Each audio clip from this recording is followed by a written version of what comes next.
Alam mo ba na natalo ni Chahi and si Igris sa isang sparring match?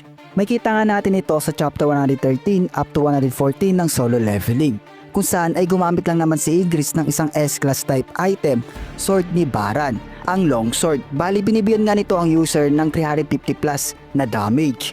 At once na hinawi ito or ginamit sa pag-atake, ay gumagawa ito ng White Lightning Storm effect. Pero dahil sa isang skilled sword user rin si Hunter Cha at isang speed and flexible hunter, ay nagawa niyang matalo si Igris. Pero don't worry sapagkat hindi pa naman ito yung full power ni Igris as a Shadow Soldier. Dahil nung nagawa nga ni Songjin bumamanifest ang full power ni Ashborn, ay doon na-release na rin ang full power ni Igris na kaya may pagsabayan sa one of the strongest antagonists sa kwento, ang mga Monarch.